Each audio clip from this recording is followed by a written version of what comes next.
Karena Wang Lin telah mengambil semua energi pembantaian di penjara purba, hal ini membuat pedang Kaisar Iblis murka. Dia bahkan memporak-porandakan seisi kota setan langit untuk mencari keberadaan Wang Lin.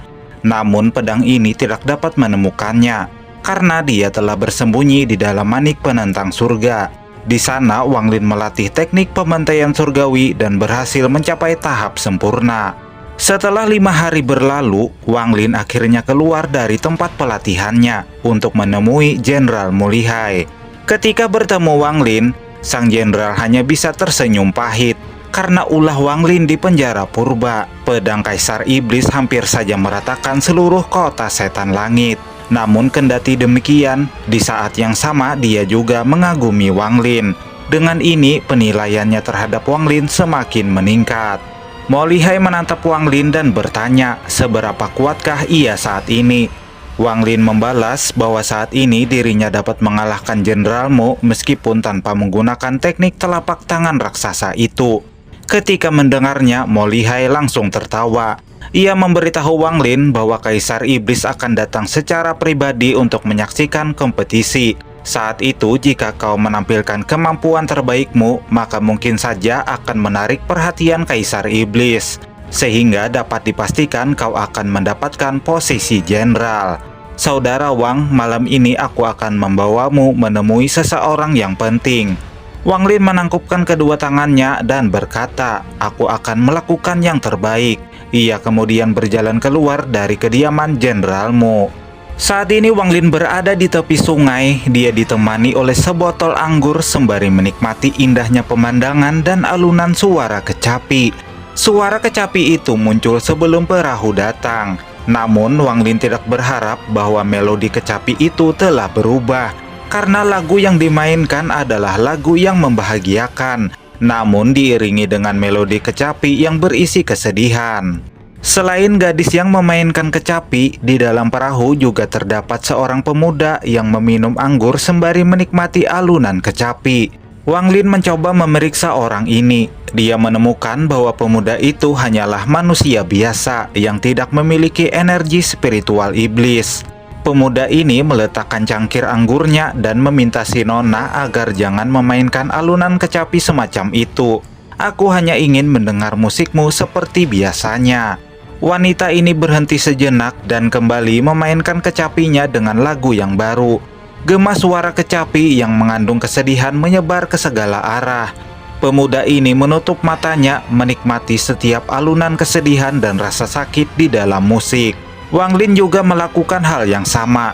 Dia memejamkan matanya dan terhanyut di dalam alunan musik. Seolah-olah alunan kecapi itu menyatu di dalam benaknya dan tidak akan hilang sementara waktu. Setelah beberapa saat berlalu, Wang Lin membuka matanya dan melihat ke arah perahu. Tatapannya jatuh kepada wanita dan pria itu. Pada saat yang sama, orang ini juga membuka matanya dan menatap Wang Lin. Keduanya saling pandang satu sama lain. Wang Lin mengambil satu tegukan anggur sebagai sebuah isyarat. Mantap bro. Pemuda itu tersenyum dan bergumam. Kultivator penentang surga memang ditakdirkan hidup sendirian. Dia mengangkat cangkirnya dan meminum semuanya dalam satu tegukan. Perahu itu secara perlahan menjauh dan menghilang dari pandangan Wang Lin, hanya meninggalkan alunan kecapi yang juga secara samar-samar menghilang tertiup angin. Setelah itu, Mo Lihai memanggil Wang Lin untuk ikut bersamanya pergi menuju kota Suan, berkunjung ke kediaman keluarga besar Suan. Setelah beberapa saat berlalu, rombongan Wang Lin dan Jenderal Mo Lihai sampai di depan kediaman keluarga Suan. Dia mengeluarkan sebuah surat dan memberikannya kepada penjaga. Penjaga ini segera masuk membawa surat tersebut. Sembari menunggu di luar, Wang Lin melihat ukiran pada pintu masuk yang bertuliskan kediaman Wakil Panglima Tertinggi Suan. Mo Lihai memberitahu Wang Lin bahwa Wakil Panglima Tertinggi Suan memiliki hubungan pribadi yang baik dengan Kaisar Iblis. Tak lama berselang, penjaga tadi keluar dan mempersilahkan mereka masuk. Jenderal Mo Lihai dan Wang Lin berjalan melewati sebuah pintu yang di dalamnya terdapat taman bunga yang indah. Tampak seorang pria berjubah sedang menatap langit membelakangi mereka berdua. Suasana di tempat ini begitu sunyi dan menenangkan. Wang Lin dapat merasakan bahwa orang ini memiliki hampir 1 juta peringkat energi iblis yang setara dengan kultivator tahap awal Ascendan. Selain itu, dia juga telah berada di tahap sempurna transformasi jiwa, sehingga membuatnya memang layak berada di atas para jenderal lainnya. Dia hanya menunggu waktu untuk menjadi panglima tertinggi. Sebenarnya, Jenderal Mo Lihai sendiri tidak memenuhi syarat untuk bertemu dengan Wakil Panglima Suan jika bukan karena Kaisar Iblis memperhatikannya. Mo Lihai dengan hormat berkata, Mo Lihai menyapa Wakil Panglima tertinggi. Pria itu berbalik, dia hanya diam ketika menatap Wang Lin. Namun sebagai respon, dia memberikan tekanan yang sangat kuat kepada keduanya. Jenderal Mo Lihai tampak sedikit kesulitan untuk berdiri. Sementara Wang Lin ekspresinya tetap tenang dan tidak terpengaruh sedikit pun oleh tekanan tersebut. Jenderal Suan tersenyum dan berkata, dapat tetap tenang di bawah tekananku, tidak buruk. Lalu dia menatap Mo Lihai dan bertanya, seberapa yakin kau bisa mengamankan posisi sebagai wakil panglima tertinggi? Mo Lihai menjawab 40%. Jenderal Suan membalas, dari sekian banyaknya jenderal yang menemuiku, hanya kau yang memiliki kepercayaan paling sedikit. Lalu Mo Lihai menunjuk ke arah Wang Lin. Jika ditambah dengannya, maka aku yakin 90%. Jenderal Suan menatap Wang Lin dan sedikit penasaran. Baginya, Wang Lin hanya seperti semut rendahan yang tidak memiliki energi spiritual iblis. Dia lantas memerintahkan Wang Lin untuk menunjukkan mantra terkuatnya untuk membuktikan kemampuannya. Dia ingin membuktikan seperti apakah kekuatan Wang Lin sehingga membuat kepercayaan diri Jenderal Mo Lihai meningkat dari 40% menjadi 90%. Jelas peningkatan 50% ini sangatlah besar. Gunakan kekuatan penuhmu, jika kau dapat membuatku bergerak, maka aku akan menganggapmu memenuhi syarat. Wang Lin menatap Jenderal Suan yang telah meremehkannya. Dia menunjuk dengan tangan kanannya dan 2000 helai energi pembantaian segera muncul membentuk naga. Naga itu dengan ganas menghantam Jenderal Suan. Jenderal Suan yang awalnya sangat angkuh, kini tatapannya menjadi sangat serius ketika merasakan kekuatan yang menakutkan dari serangan yang dilepaskan oleh Wang Lin, sehingga membuatnya dipaksa mundur beberapa langkah dan membentuk perlindungan. Naga pembantaian Wang Lin dapat dengan mudah menghancurkan pertahanan milik Jenderal Suan dan memberikan serangan ganas ke tubuh sang jenderal. Jenderal Suan merasakan ketakutan yang luar biasa di hatinya. Ini adalah pertama kalinya dia menerima serangan yang mengerikan semacam itu. Namun saat ini sudah terlambat untuk menyesal. Dia segera mengeluarkan baju zirah. Namun sekali lagi, naga pembantaian dapat dengan mudah menghantamnya. Sebagai seorang wakil panglima tertinggi, tentu saja dia tidak terima jika dikalahkan oleh Wang Lin. Jenderal Suan meraung dan sekali lagi membentuk pertahanan jirah besi. Tapi sayangnya, jirah besi itu tidak dapat menahan naga pembantaian. Energi pembantaian itu menyelimuti tubuh Jenderal Suan dan memberinya rasa sakit yang luar biasa. Wang Lin segera melambaikan tangannya untuk menarik kembali energi pembantaian. Wajah Jenderal Suan berubah pucat. Kali ini penilaiannya terhadap Wang Lin jauh berbeda dari sebelumnya. Wang Lin telah menjadi keberadaan yang tidak dapat diremehkan. Sembari menahan rasa sakitnya, Jenderal Suan memaksa dirinya untuk terlihat tenang dan tersenyum. Menurutnya, Wang Lin memang memenuhi syarat. Sementara Mo Lihai segera menyadari bahwa tampaknya Jenderal Suan telah terluka oleh serangan Wang Lin barusan. Sebab itulah dia segera membawa Wang Lin pergi. Setelah keduanya pergi, Jenderal Suan memuntahkan darah dari mulutnya. Ia memerintahkan pelayannya untuk tidak bertemu dengan siapapun selama 3 bulan. Dia akan melakukan pelatihan tertutup. Saat ini dirinya benar-benar menyesal karena telah meremehkan Wang Lin.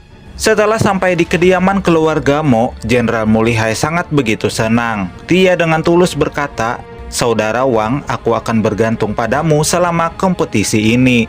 Aku akan mengingat kebaikan ini." Ini adalah pertama kalinya Jenderal Mo Lihai berbicara dengan nada yang begitu hormat kepada Wang Lin. Dalam benaknya, Wang Lin bukan lagi orang yang setara dengannya, tapi keberadaan yang tidak dapat disinggung. Dia bahkan dapat melukai wakil panglima tertinggi hanya dengan satu mantra.